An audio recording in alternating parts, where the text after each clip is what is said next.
What does your most public display of nerd culture look like? I played D&D in a bar occasionally. Just a regular, straight up bar, rather than a gaming cafe or such. They serve good food. They have beer. They have big tables and they don't mind us being there. Occasionally you get some weird looks from other patrons when they overhear snippets of your conversations. But mostly people don't care. They're there to get their drink on. And we're there to roll some dice. I have a walking stick with holes drilled in it so I can launch bottle rockets out of it. It looks like a wizard casting spells. So, naturally, I spent 4th of July with it outing Firebolt. Fuego. Different kind of nerd culture, but every year for Halloween my friends and I play in a 3-day concert series where everyone covers an old metal death metal band. Turnout is around 50-100 people and it takes months, countless hours to prepare for. We don't get paid and it's really doing nothing for us except we have fun. Then it's all worth it if it's fun. Sounds dope. I'm a morning show sidekick for a small town radio station. The morning guy is a pretty big nerd, too. Whenever one should be a 2-minute mention of the new superhero film turns into a 20-minute debate about fan theories we've heard, I fear we're turning off our listeners. Actually gotten a couple angry phone calls about it. That's what college radio is for. If people don't like it, they can change the channel. It's not like you're getting paid. Conventions. The whole reason I go to PAX East every year is because I feel comfortable around everyone, knowing that we all have a common interest. Part of the reason why some of the outside banners and signs say welcome home. The feels get me every time I see it at PAX. Haven't played 40k with friends in years, must get back into it actually, so I guess it's just being a massive technophile. I've got a t-shirt with pictures of the 4 main synthesizer sound waves on it: sine, square, triangle, saw. I maintain it's cool, but the third person I had to explain it to said nerd. So that, I guess. I've also got one with a Roland TB303 on it. That's also cool. I have that shirt. Also a Robert Moog shirt. I don't play, but my brother who grew up in the early days of synths does. I love the early synth stuff from that era. I play Magic the Gathering and while I don't talk about it with non-players, if someone asks, I just tell them it's one of my favorite hobbies without shame. Frick what anyone else thinks. It's what I enjoy doing in some of my free time. It's such a fun game. Watching speedruns Twitch at lunch on my main monitor. It's low key, but some people really can't grasp the concept of either of these. I still play Pokemon Go and yesterday was community day. A bunch of people walking around in circles in a park and sometimes yelling out, "Shiny." That's us being big nerds out in public. Definitely my family's license plates. I have Jedi 1 and parents have 2 Sith. And my car has a bumper sticker that reads "My cultist sacrificed your honor student at Miskatonic Middle School. Mike Thulhofer Prez Y vote for the lesser evil" sticker unfortunately wore off. Mike Thulhofer Prez Y vote for the lesser evil sticker unfortunately wore off. I got to attend the campaign rally at Gen Con 96. They brought out a graven image for us to chant to and everything. There's one convention in my area each summer and I cosplay there every year. My town is sort of small and the convention is in the middle of downtown, so I usually see at least 5 or 6 people I know who have no idea what I'm doing and give me the weirdest looks or just straight up ask me why the frick are you dressed like that? My 2 lightsabers from Ultra Sabers. They both have high durability blades and can take impacts. I also got a connector for them so I can screw them together to make double bladed. Heavy as all heck but Suiwaru worth it. I have always wanted those, but because they look so nice, I have about 5 Hasbro FX lightsabers right now to decorate my living room. But they do look cheap since they're not the $200 Black Series ones, just the regular discontinued ones. One day I will splurge a little and it will be my living room centerpiece. My Wi-Fi is named the Millennium Falcon because it's decently fast, but once in a while something goes horribly wrong and it stops working. I read that as my wife is named the Millennium Falcon. Chewbacca hoodie me in the wife chair, or turning up to a party dressed like Finn and finding out it was a goth theme night, not a costume party. My Wi-Fi is Middle-earth and all of my computers and devices are named after Lotta Hobbit Silmarillion characters. I'm typing this right now on Eldarian. Give more examples. For 6-player MTG at IHOP, we would always get the same corner booth and play on Thursday and Saturday nights. Saturdays were the best as we would stay there through the bar rush. The looks given by tipsy or straight up drunk men and women were a constant source of chuckles between us all. For the longest time I wore a Left 4 Dead hoodie. It got so much use that it started falling apart, which made it look even better. The sleeves were frayed, there were some random holes in the chest and the left elbow was torn. I wore it often with a matching hat that was just as beat up. The hat came with some light pre-stressing but years of wear made it better. Dust, grime, the occasional scuffle made the ensemble look like I fell out of the game. I had to replace the hoodie though because it was getting problematic. I keep it in the closet though. The replacement is one that looks like I'm part of Fallout 4's Institute.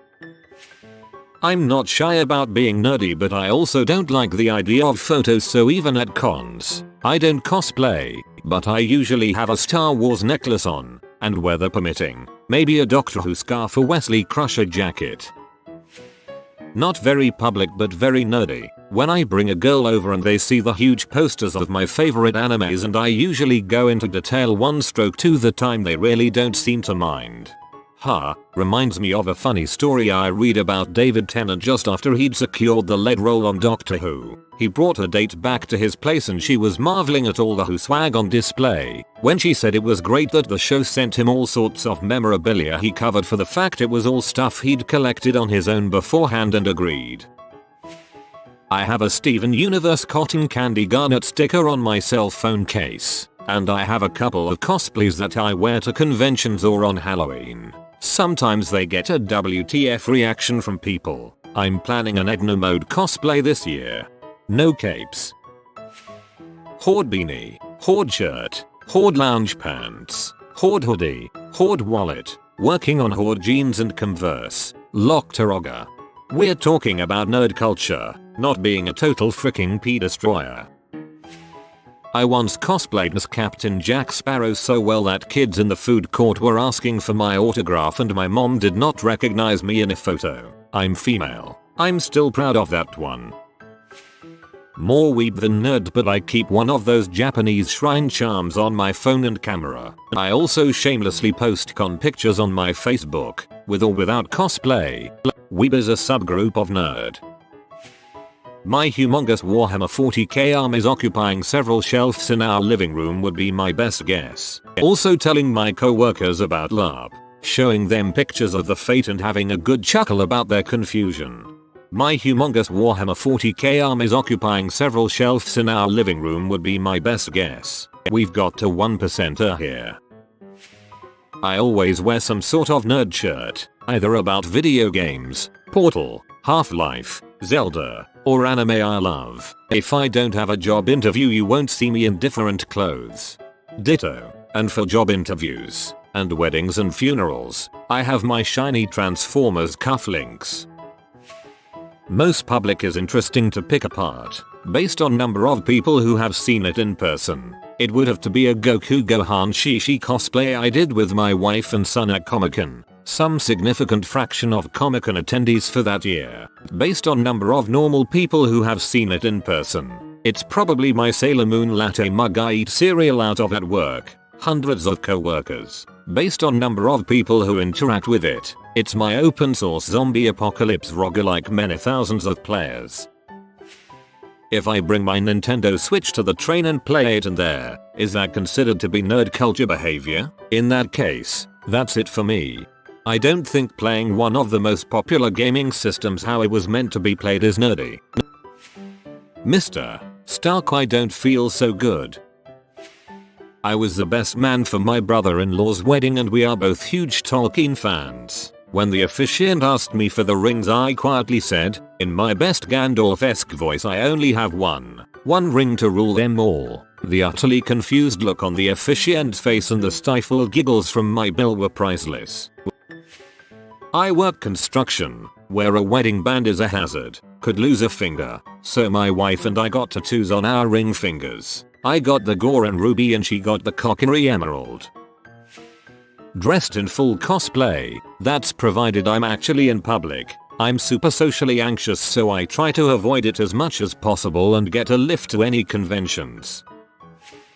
I'm a huge nerd, but I don't think I have a single public display of nerd culture. I think it's because I am a very function over form person. I like the thing and what it can do and have no interest in it as a decoration. So I love MTG, D&D, Star Wars, Lotta, Ect, but I think I only own like one Star Wars shirt. Why spend $20 on a MTG shirt when I could buy a Fetched Land? Why spend $40 on a Dice Tower t-shirt random Etsy D&D item when I could buy Mordenkainen's Tome of Foes?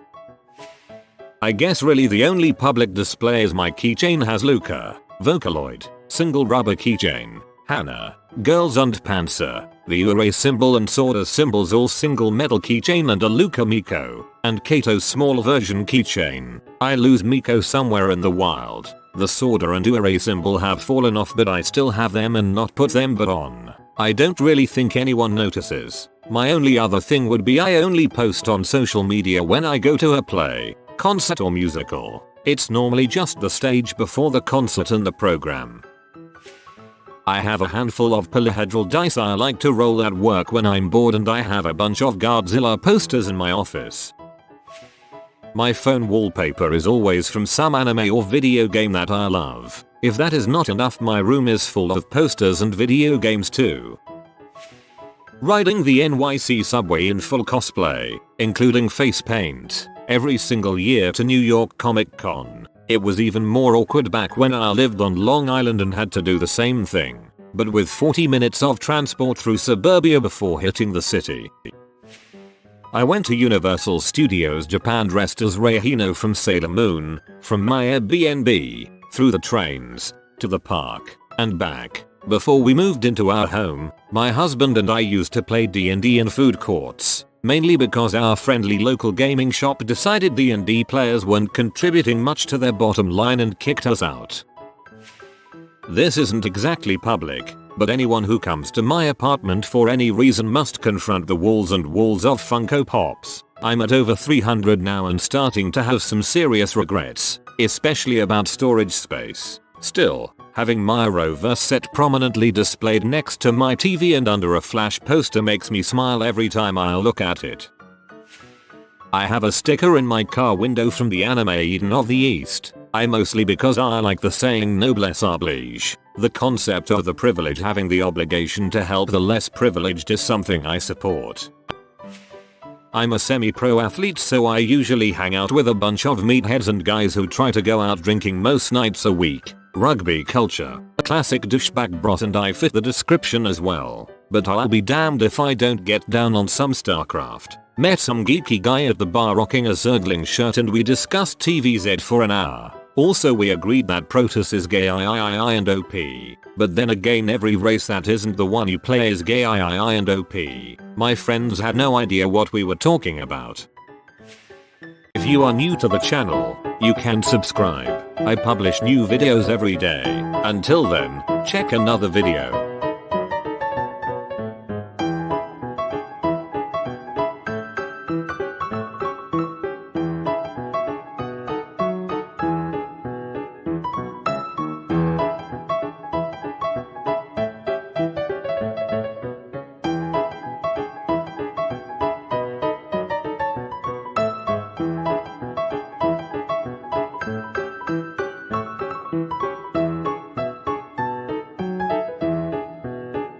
Bye for now.